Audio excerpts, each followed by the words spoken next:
nous recevons la grâce de notre Dieu trois fois saint. Nous répondons à son appel en nous levant et en chantant un premier spontané.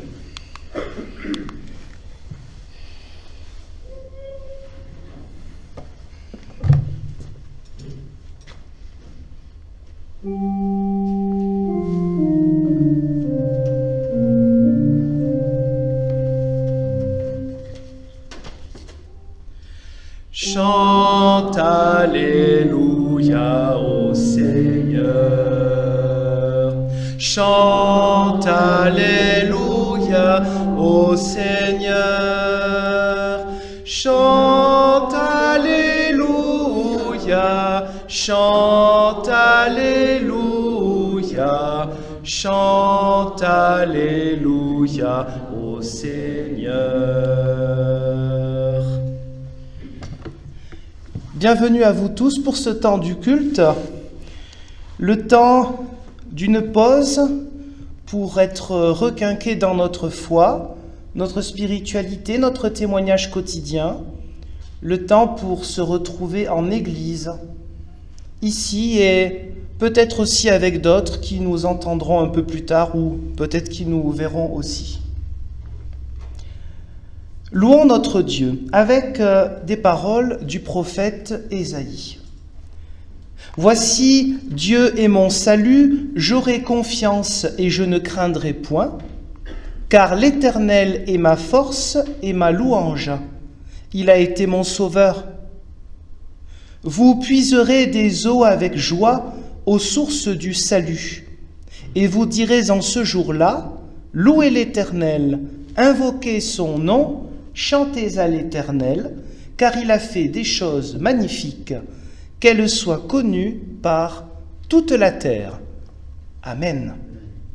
Nous pouvons chanter un psaume, le psaume numéro 84, « Dans ta maison, je suis heureux ».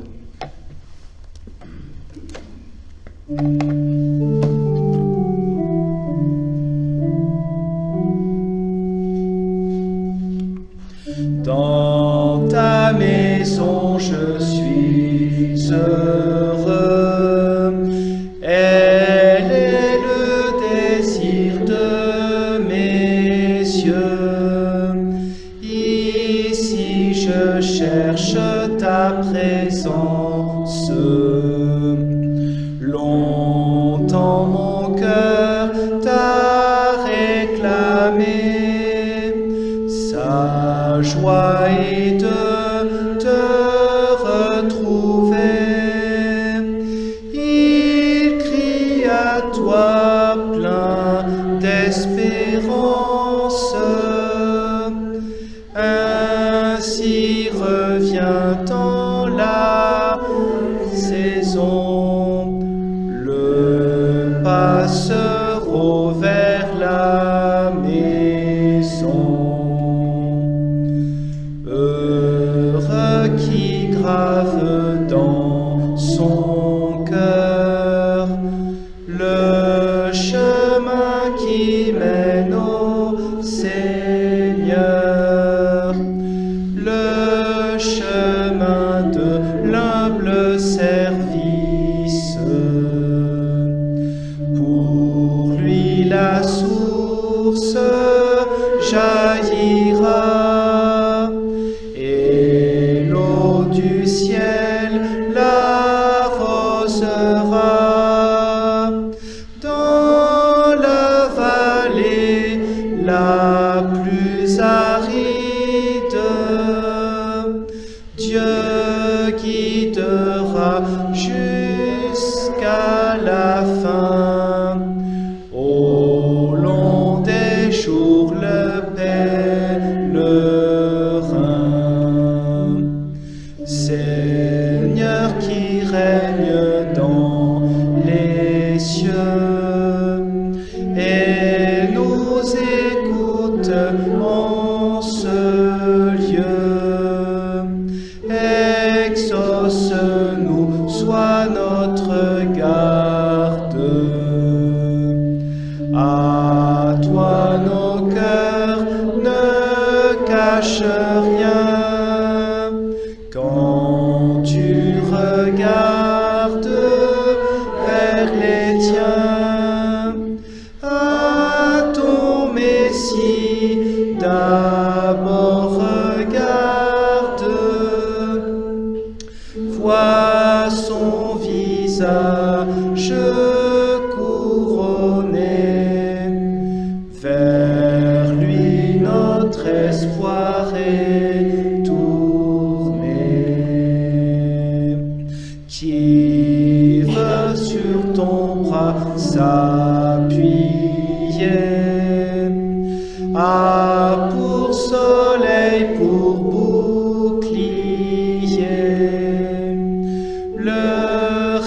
rayonnement de ta grâce.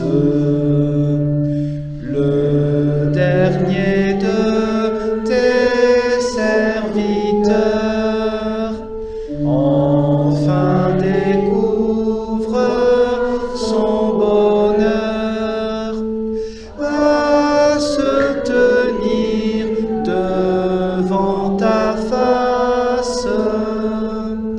Dans ta maison, un jour vaut mieux que 1000 jours en d'autres lieux. Écoutons 2 versets chez la lettre de Jacques, premier chapitre, versets 26 et 27. Si quelqu'un pense être religieux sans tenir sa langue en bride, mais en trompant son cœur, la religion de cet homme est vaine. La religion pure et sans tache devant Dieu le Père consiste à visiter les orphelins et les veuves dans leurs afflictions et à se garder des souillures du monde. Ce petit passage était un rappel pour les chrétiens auxquels s'adressait Jacques, que même si Paul avait dit qu'on n'est pas sauvé par les œuvres mais par la foi, eux avaient compris comme ils voulaient, et ils avaient compris, puisque je crois qu'il y a un Dieu quelque part, forcément ça ne change pas ma vie, j'ai rien à faire. Et non, ce n'était pas le message de Paul.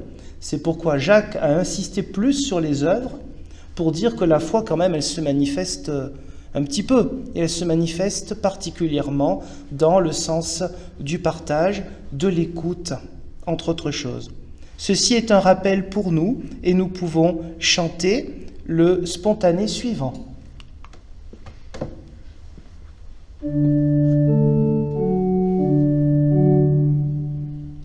À toi, Jésus, mon Rédempteur, je chanterai de tout mon cœur dans ma reconnaissance. Tu m'as sauvé par ton amour, je veux te consacrer mes jours et vivre en ta présence. Seigneur, Sauveur, tu dois être le vrai maître de ma vie. En toi seul je me confie.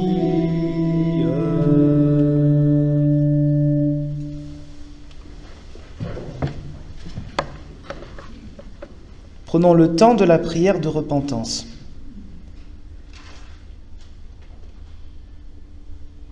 Éternel notre Dieu, nous voulons te confier notre personnalité, nos chemins, nos motivations, tous nos engagements, afin que tu puisses nous guider dans le discernement, à faire le tri lorsque nous nous évadons dans bien des engagements qui peut-être ne correspondent pas tout à fait à ta volonté. Lorsque nous disons être chrétiens et que nous n'accomplissons pas la base, le fondement, ce que tu attends de nous, et particulièrement d'être présents, d'être à l'écoute, de fortifier ceux qui ont des moments de faiblesse, alors que nous-mêmes, nous sommes aussi au bénéfice d'autres personnes. Éternel notre Dieu, rappelle-nous toujours que la foi n'est pas une question simplement de mots, de concepts, mais une réalité quotidienne, une expérience bouleversante et qui doit se manifester par un changement de notre comportement. Amen. Nous pouvons rester assis et chanter le répons suivant.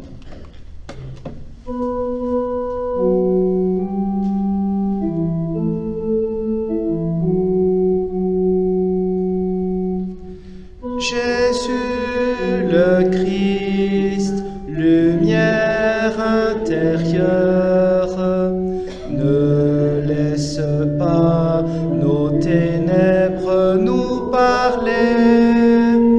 Jésus le Christ, lumière intérieure, donne-nous d'accueillir ton amour. Levons-nous pour recevoir des paroles de libération. On chante Jésus le Christ, lumière intérieure, car c'est bien vers lui que nous sommes appelés à nous tourner pour recevoir tous les bienfaits que le Père veut mettre devant nos yeux. Et ainsi, dans la même liberté qui est celle de croire ou de ne pas croire, Jésus le Christ apporte la libération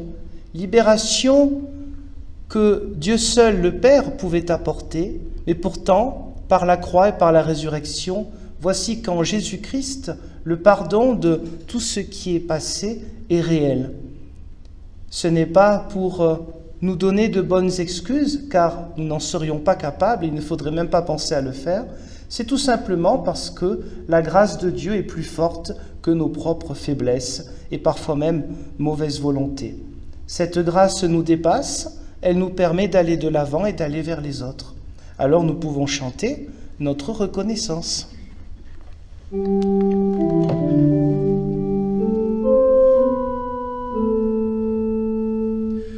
J'entends un chant de délivrance, un cri joyeux s'est élevé. S'il nous est prouvé une nouvelle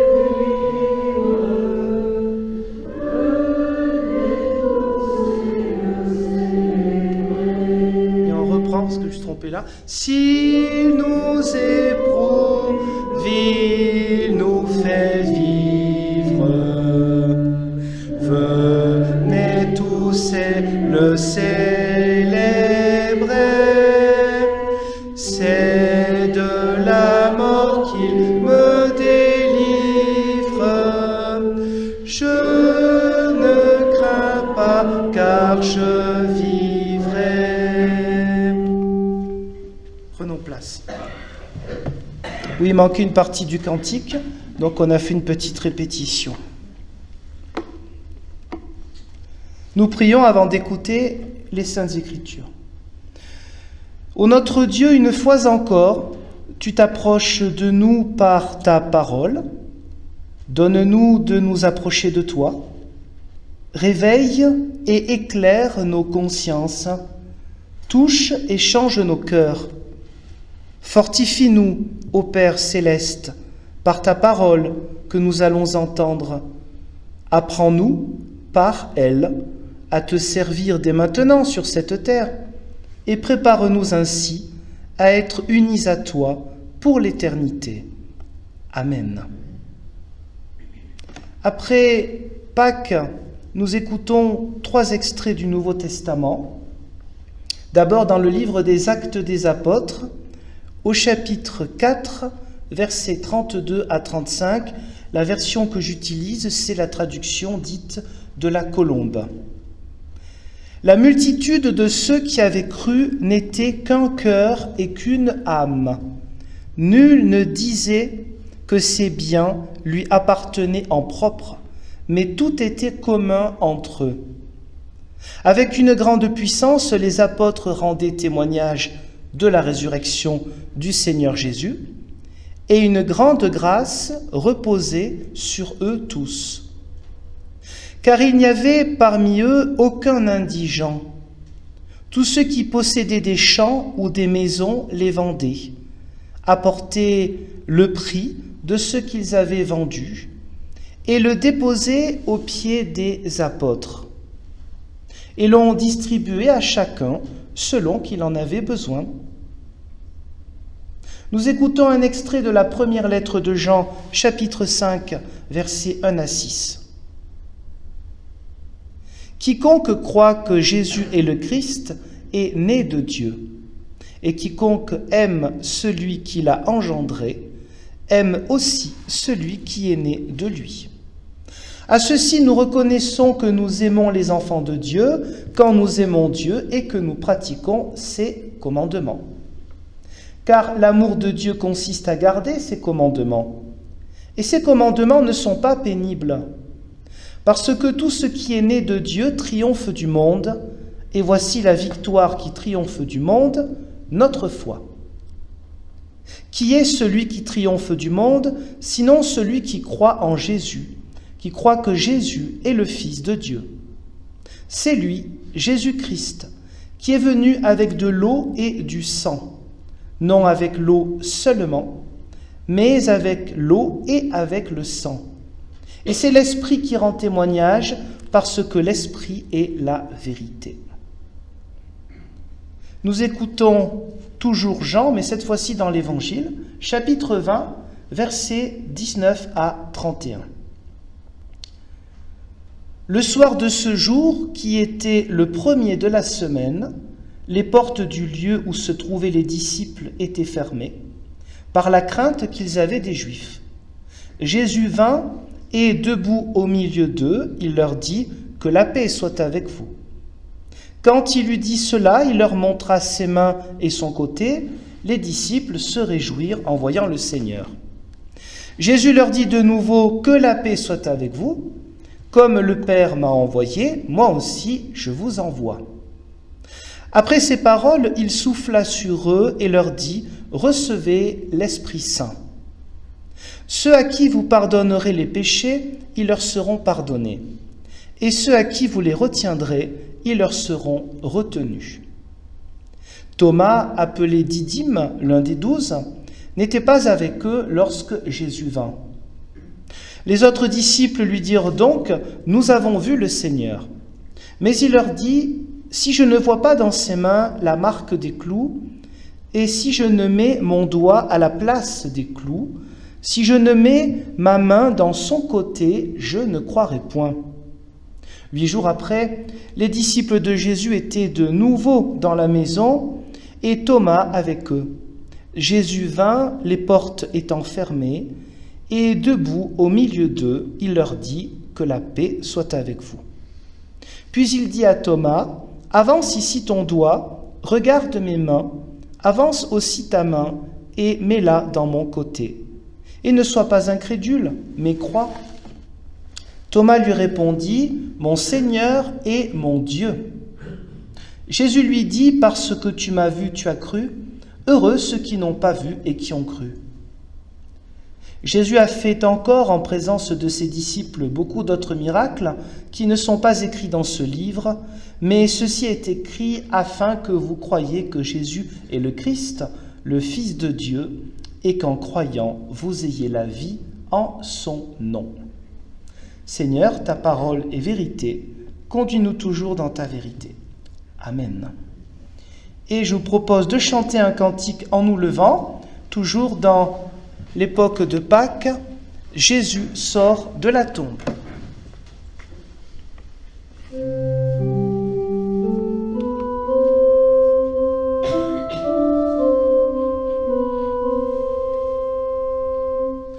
Jésus sort de la tombe, il vit qu'il est vainqueur. Enfin la mort succombe devant le seul Seigneur. Chrétiens, chantons sa gloire, célébrons sa grandeur. Saluons la victoire du Christ libérateur. Devons-nous craindre encore le sommeil du tombeau? Non, la mort est l'aurore d'un jour clair et nouveau.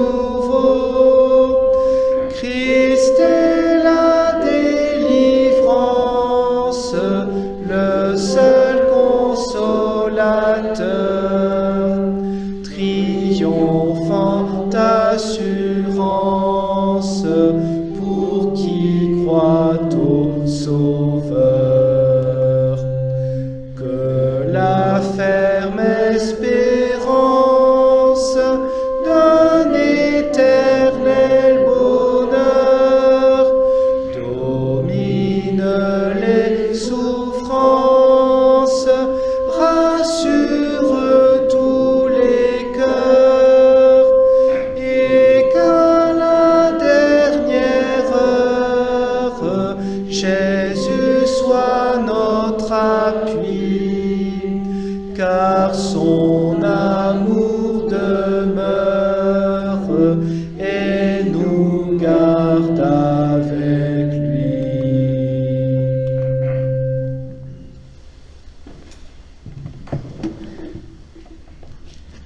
Frères et sœurs en Jésus-Christ, la foi chrétienne, de la mystique au social.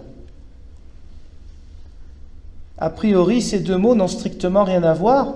Ce serait presque choquant de les associer parce qu'il faut s'entendre une définition un peu simple, pas forcément simpliste de la mystique, comme une contemplation bouleversante de Dieu, du Christ, ce qui arrive finalement à Thomas et puis 8 jours avant aux autres disciples.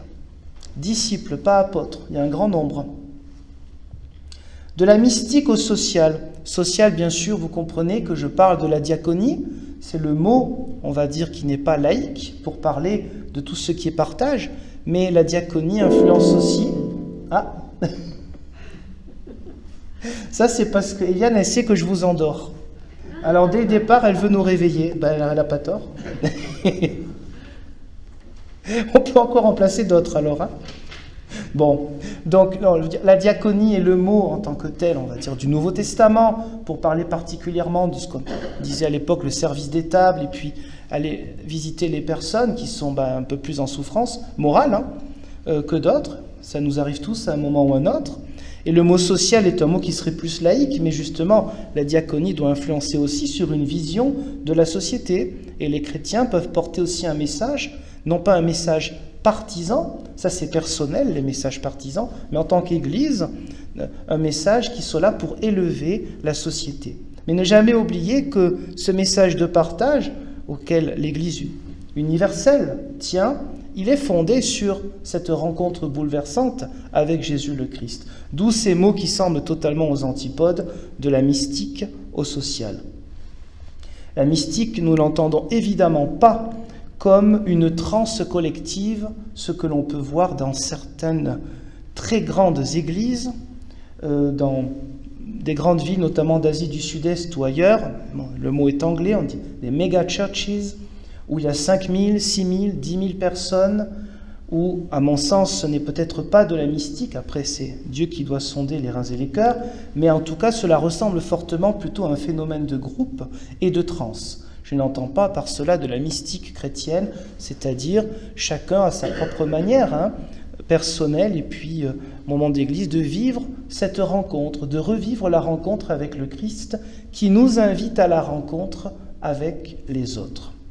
Donc oui, d'abord cette contemplation bouleversante que nous avons entendue, on connaît un peu ces passages, ils sont assez célèbres parce que nous voyons là la question du doute pour Thomas, et certainement pas que pour Thomas. Dans notre contexte, que se passe-t-il ? Nous avons un ensemble de chrétiens, donc pas seulement les 12, plus que 11 maintenant puisque Judas est mort, qui ont été choisis par Jésus, mais plein de disciples.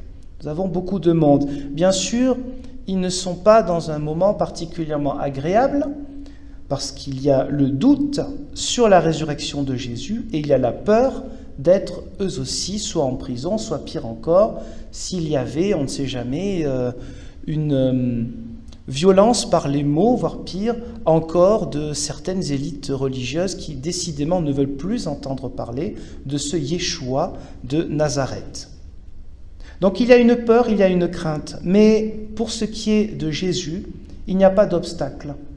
La peur du chrétien, dans certaines circonstances, ne peut pas être un obstacle, une fermeture. Les portes étaient fermées les 2 fois, à 8 jours d'intervalle. Il n'y a pas de fermeture, il n'y a pas de blocage qui fait que Jésus ne viendrait pas à notre rencontre.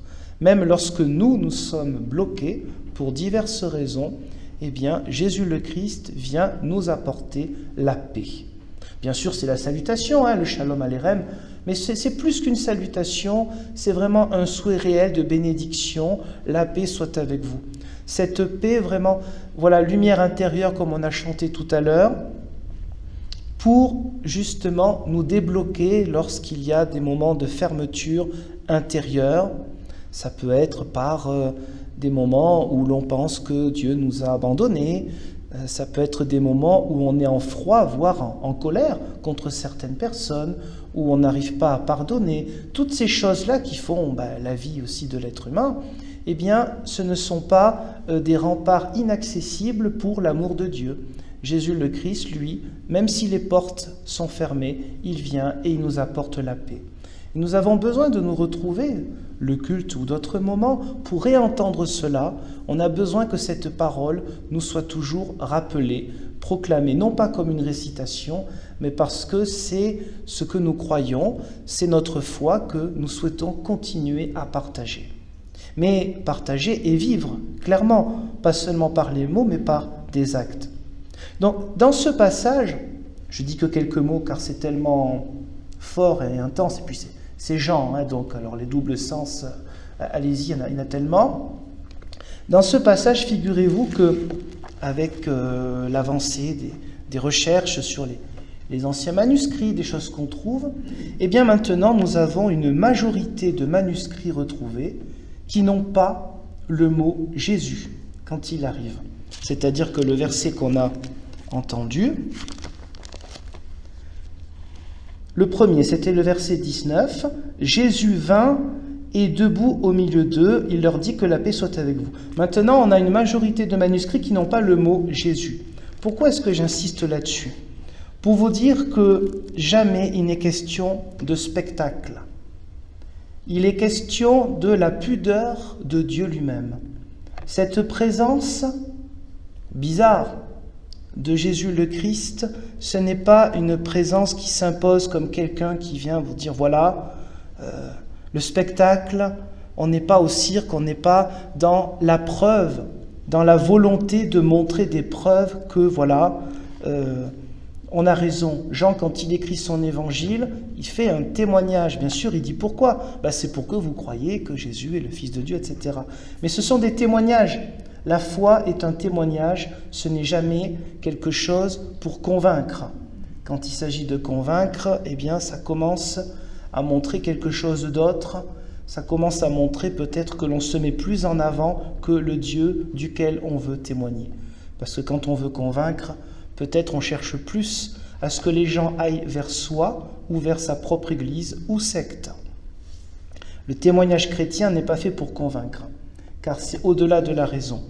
Pour ce qui est de convaincre, les discussions, après il peut y avoir des discussions théologiques, des discussions intellectuelles, mais le plus important est ce lien avec le Christ. Et que ce lien fasse un effet dans la vie de chaque jour. Donc oui, de la mystique au social, cette mystique, cette contemplation de Thomas, qui dit cette courte phrase qui est exceptionnelle, « Mon Seigneur et mon Dieu », ça ne peut pas être plus clair sur ce qu'il voit avec les yeux de la foi à travers Jésus le Christ. Jésus lui dit, écoute, maintenant que je suis là, vas-y, tu vois bien, tu peux toucher. Le texte ne dit pas que Thomas est allé toucher, mais en tout cas, il a vu, ça c'est sûr. Mais du coup, peut-être, il n'a pas eu besoin d'aller toucher exactement aux endroits qui rappellent la croix, mais il a vu.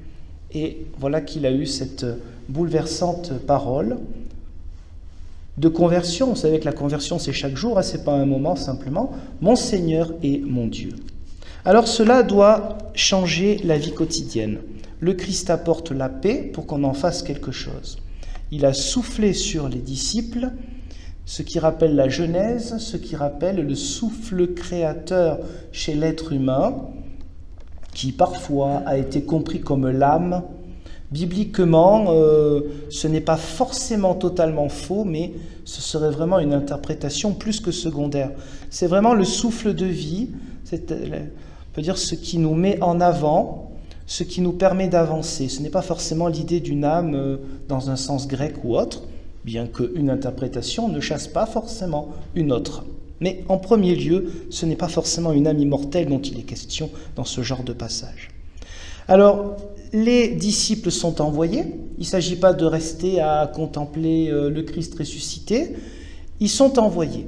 Mais à chaque fois que le Christ vient à la rencontre des êtres humains, c'est pour les envoyer faire quelque chose. Ce n'est pas pour qu'ils restent statiques, comme on l'avait vu notamment dans le passage sur la transfiguration.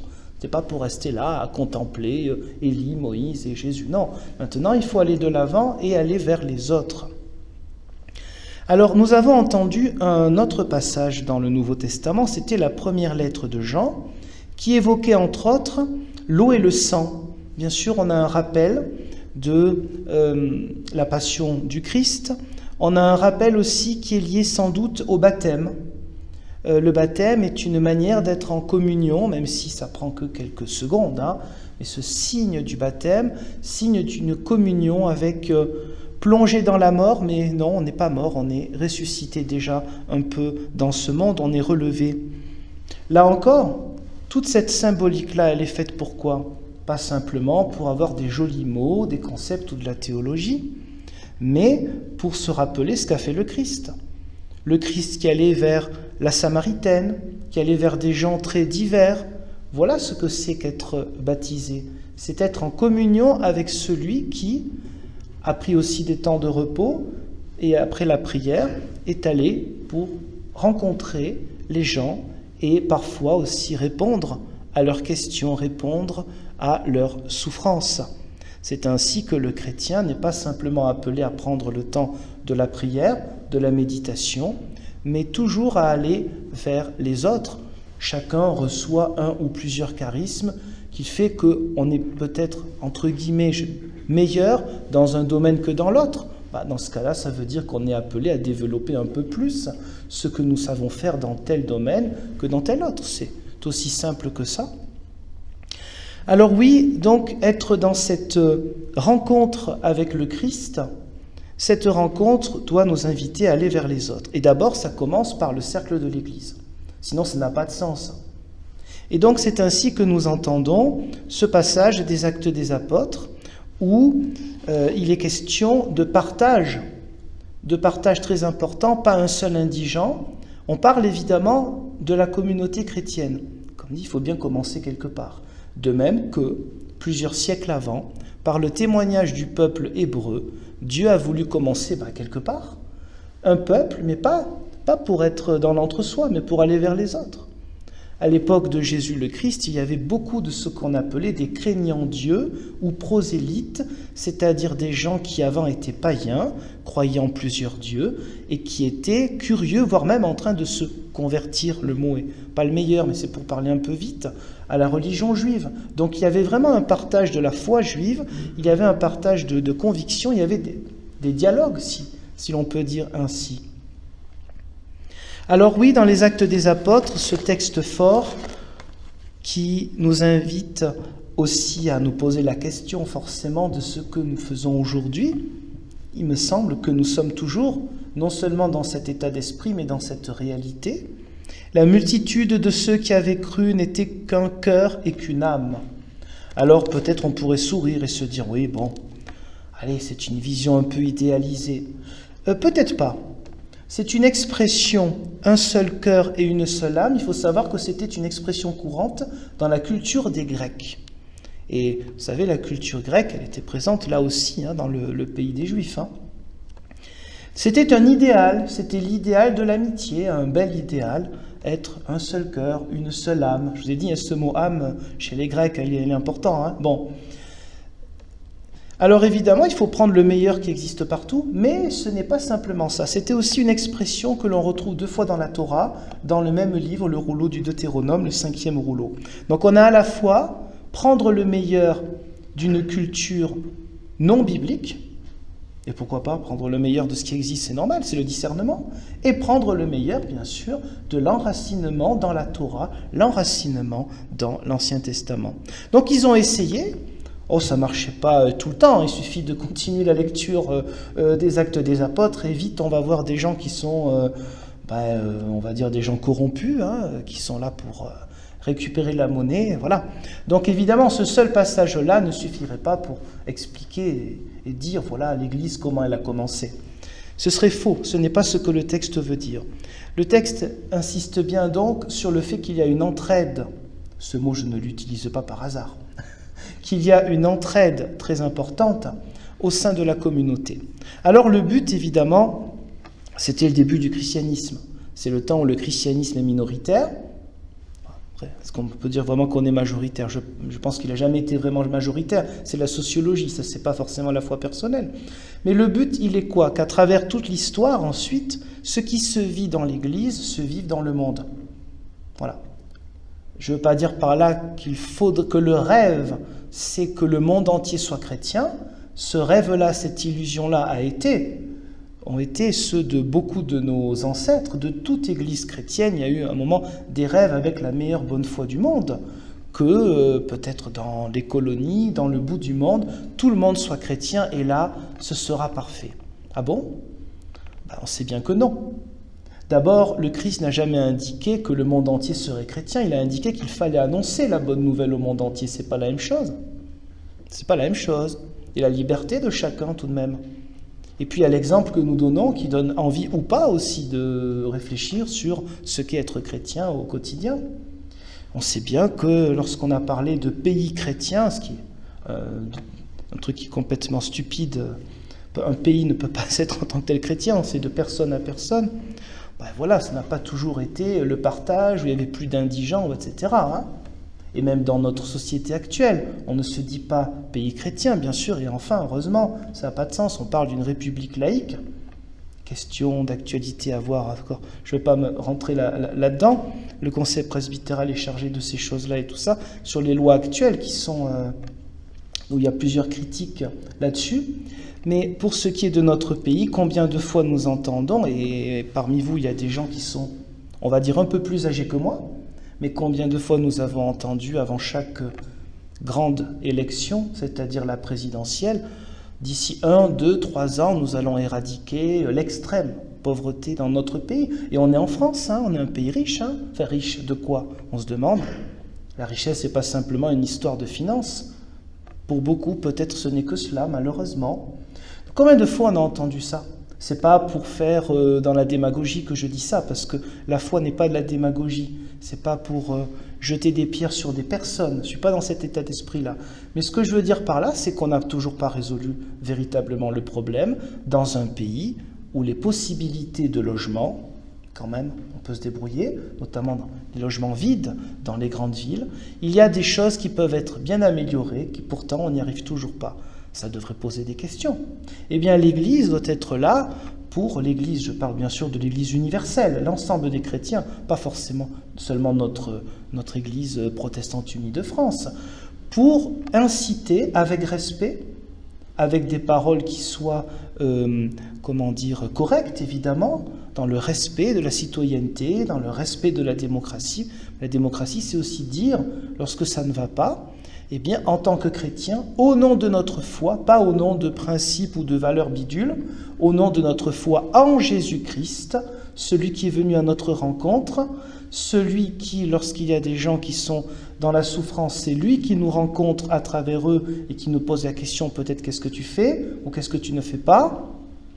Donc c'est au nom de notre foi commune en Jésus-Christ que nous sommes invités toujours à demander que des choses se fassent peut-être mieux, à proposer des manières de faire pour que l'extrême, je parle de la pauvreté parce qu'il était question du mot indigent là-dedans, mais il y a d'autres choses, de le faire. L'Église ne doit jamais oublier cela, et bien sûr ça commence en son sein, c'est-à-dire ce que nous faisons par exemple avec l'entraide protestante, mais évidemment il y a des personnes qui font des choses de partage sans le dire. Et bien sûr, quand on est chrétien, on ne doit pas mettre en avant ce que nous faisons de beau et de bien. Il y a des gens qui sont dans la diaconie sans être estampillés, bien sûr, diaconie ou entraide. c'est normal dans la vie chrétienne. Donc oui, je crois que ça se fait au sein de notre paroisse, ça se fait avec des gens, évidemment, comme on l'a dit bien des fois, on ne demande pas l'étiquette ou la carte, et heureusement, ça c'est un témoignage chrétien, hein, voilà. Témoignage chrétien de la mystique au social, mais qu'est-ce que c'est que cette histoire? Non, de la rencontre personnelle avec Jésus le Christ à la rencontre personnelle avec des personnes très différentes, eh bien, il y a un lien entre les deux. Et donc, ce lien, nous pouvons avancer vers les autres. Pourquoi? Eh bien, parce que Jésus le Christ nous a apporté cette paix intérieure et qu'il nous envoie. Il n'a pas simplement envoyé les quelques dizaines de personnes là qui étaient dans cette grande maison.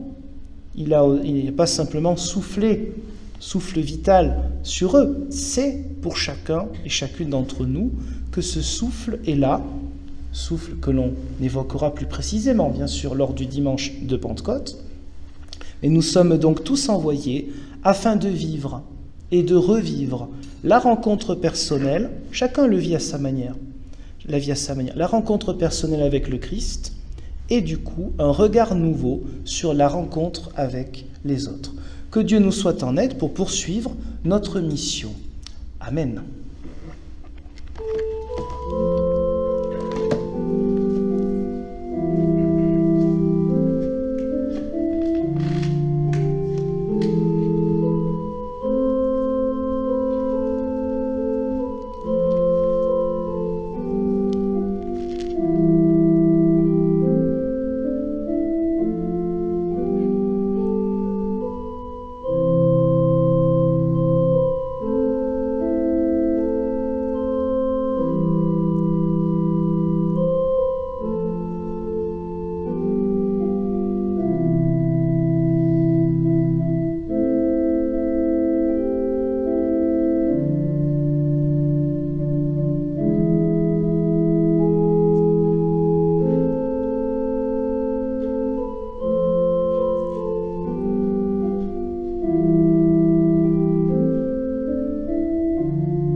Nous pouvons nous lever pour chanter les strophes 2 et 3 de « Je crois en toi, mon Sauveur ressuscité » et après la confession de foi, on chantera la strophe 1.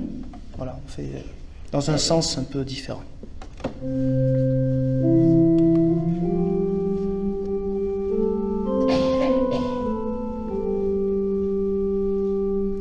J'espère en toi, mon Sauveur ressuscité, et mon espoir ne sera jamais déçu. Tu as promis de garder ton amitié à ceux quand ton Église un jour tu as reçu. Ô Seigneur,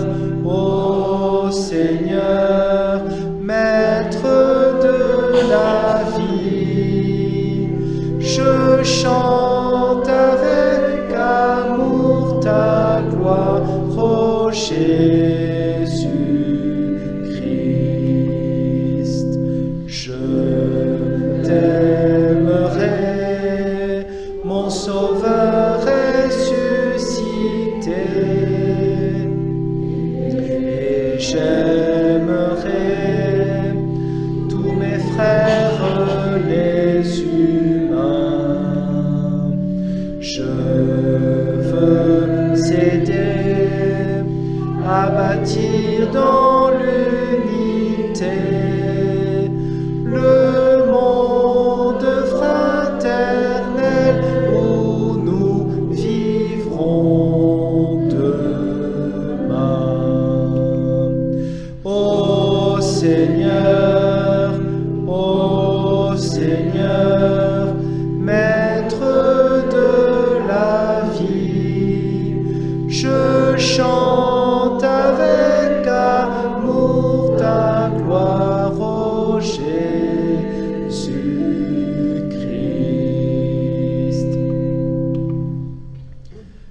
Donc pour la confession de foi, si vous êtes d'accord, on peut dire ensemble le texte qui suit.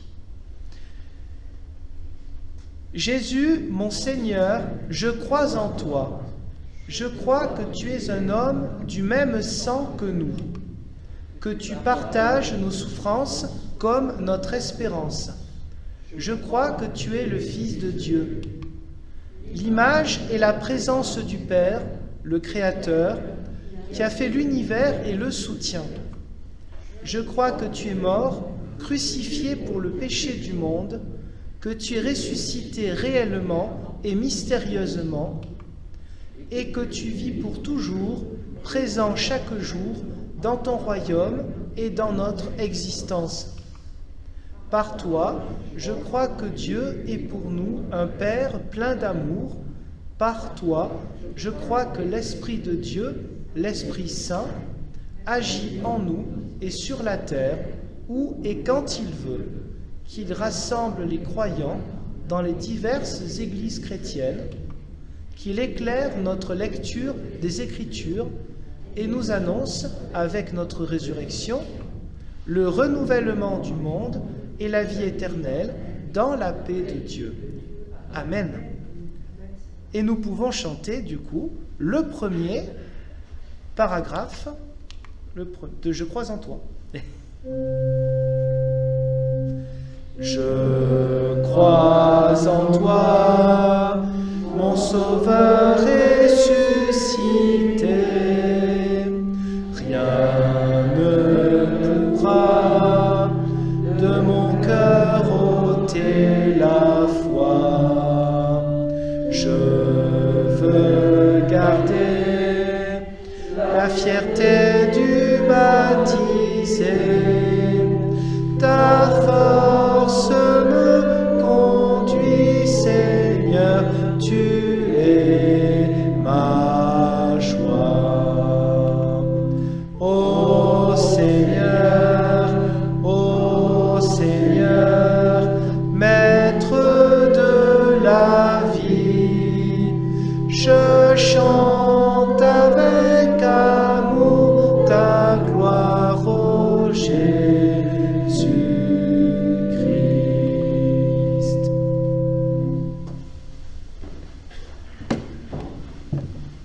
Quelques mots d'annonce.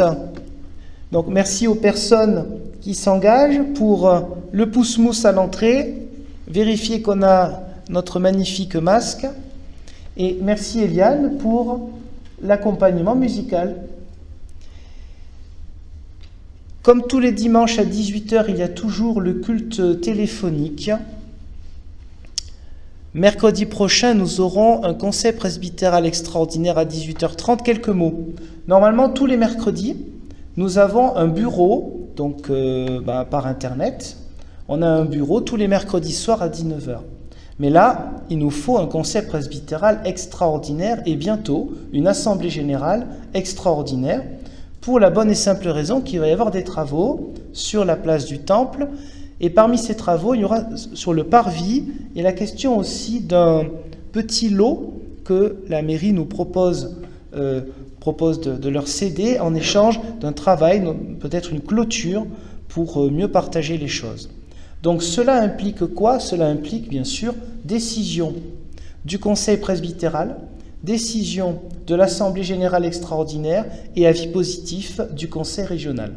Et on nous a donné quelques jours parce qu'il y a plusieurs concours de circonstances qui ont fait que ça a dû se faire assez vite, bien évidemment, notamment pour le placement d'une cuve un peu plus bas, si j'ai bien compris, pour réceptionner l'eau. Donc pour tout cela, nous aurons un conseil presbytéral extraordinaire, donc par téléphone, puisque tout le monde n'est pas là et que, voilà, à 18 n'est pas là, c'est-à-dire n'est pas présent physiquement, je veux dire à Saint-Agrève.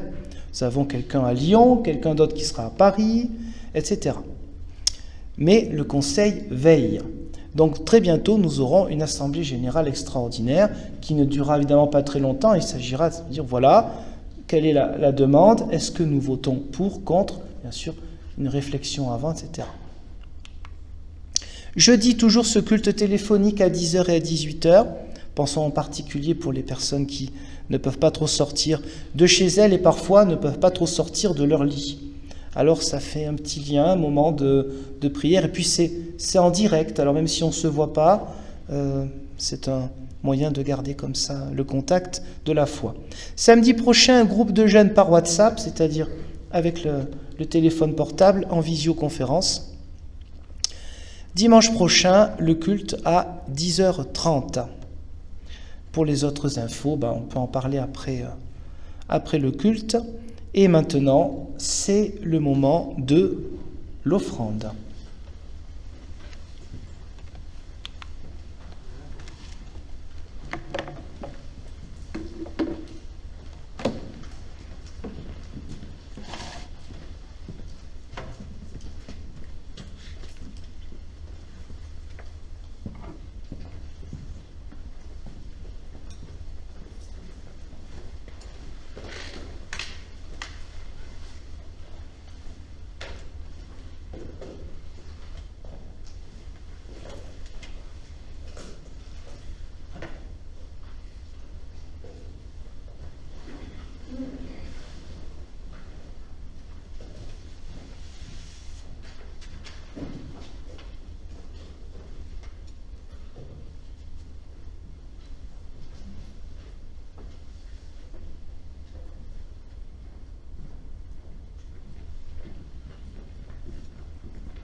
Prenons le temps de la prière d'intercession. Éternel notre Dieu, voici que tu mets en notre présence, le long de nos chemins, des personnes qui parfois ont des soucis plus graves que les nôtres. Permets que nous ayons le regard inspiré par ton esprit, un regard qui ressemble à celui de Jésus le Christ, lorsqu'il était ému aux entrailles, voyant des situations de grave souffrance. Éternel notre Dieu, nous voulons te dire notre reconnaissance pour tous ceux qui s'engagent, plus particulièrement dans le service auprès de ceux qui manquent de nourriture, ceux qui manquent de moyens pour avoir une vie décente. Nous te confions ce ministère-là de la diaconie, afin que nous puissions ainsi continuer à témoigner, chacun à sa manière, de la foi chrétienne, une foi au-delà des mots, au-delà des temps de pause et de prière fondamentaux, mais pour que nous puissions témoigner avec des gestes de partage. Éternel notre Dieu, rends-nous donc toujours attentifs aux difficultés, mais permets-nous aussi de ne pas nous taire lorsque nous sommes dans le besoin. Permets, Seigneur, que nous ne soyons pas enfermés en nous-mêmes pour tous ces moments où il peut arriver que d'autres ne se rendent pas compte de ces souffrances. Permets, Seigneur, que nous n'ayons pas des fois de fausses pudeurs qui nous invitent à tout renfermer en nous-mêmes et à éviter tout contact, éviter toute main tendue. Que nous puissions être à l'aise aussi, Seigneur, sur les questions matérielles. Éternel notre Dieu, dans la joie de vivre dans un pays de liberté, permets que nous puissions aussi être attentifs à ceux qui, au loin, vivent des temps de persécution, qu'ils soient des frères et sœurs en Christ ou non, pour ceux qui vivent dans des pays d'injustice, de graves misères, parfois causées en partie par nos manières de vivre dans nos pays, soi-disant plus riches. Éternel notre Dieu, nous te prions pour nos familles, pour les personnes malades, pour les familles en deuil. Nous te prions aussi pour ceux qui accueillent la vie, pour ceux qui pensent au baptême de leurs enfants, pour ceux qui n'y pensent pas, mais qui manifestent d'une manière ou d'une autre un attachement à notre Église. Permets que nous puissions toujours témoigner là encore de notre espérance, pour chacun et pour chaque âge. Ensemble, dans la communion que donne l'Esprit Saint à toute l'assemblée des disciples éparpillés dans le monde et dans le temps, nous pouvons dire maintenant la prière de Jésus. Notre Père, qui es aux cieux, que ton nom soit sanctifié, que ton règne vienne, que ta volonté soit faite sur la terre comme au ciel. Donne-nous aujourd'hui notre pain de ce jour. Pardonne-nous nos offenses, comme nous pardonnons aussi à ceux qui nous ont offensés. Et ne nous laisse pas entrer en tentation, mais délivre-nous du mal, car c'est à toi qu'appartiennent le règne, la puissance et la gloire pour les siècles des siècles. Amen. Levons-nous pour recevoir une parole d'envoi et de bénédiction.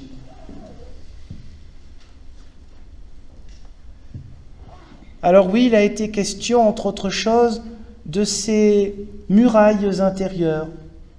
Ces murailles intérieures ont été aussi évoquées discrètement lorsque Jésus leur dit « Ceux à qui vous remettrez les péchés leur seront pardonnés, et ceux à qui vous retiendrez », comme s'il ne fallait pas aller plus loin, non pas rejeter les gens qui ne veulent pas demander pardon, c'est pas dans cet esprit-là, mais montrez-leur ce qui ne va pas, retenez-les, retenez ce qui ne va pas pour pas que ça parte encore plus loin. Ainsi, de toutes ces murailles-là, et dans la liberté qui est donnée à chacun de sauter au-dessus, c'est le sens de Pessah, de Pâques, sauter au-dessus de la mort, eh bien, nous sommes invités à toujours reconnaître en nous-mêmes des murailles, des murs qui peut-être ne nous apportent pas que des fruits positifs, et à accepter de recevoir toujours et encore la rencontre avec Jésus, et que nous puissions avoir ce regard de rencontrer Jésus le Christ lorsque nous rencontrons d'autres êtres humains.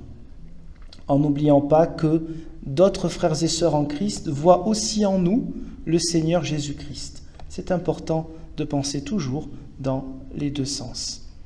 Dans cette exhortation, méditation, puissions-nous toujours être bénis, car c'est le Dieu trois fois saint, Père, Fils et Saint-Esprit, qui ne veut que notre bien et à travers nous des fruits positifs pour tous ceux que nous pouvons rencontrer. Amen. Alors nous pouvons chanter aussi un dernier répond qui s'intitule « Toi, lève-toi ». On est déjà levé, mais bon, il y a tout un sens spirituel. Se lever encore.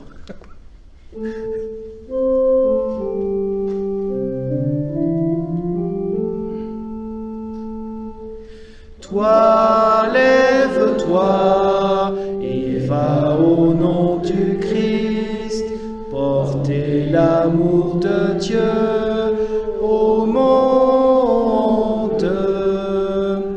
Toi, lève-toi et va au nom du Christ, porter l'amour de Dieu au monde.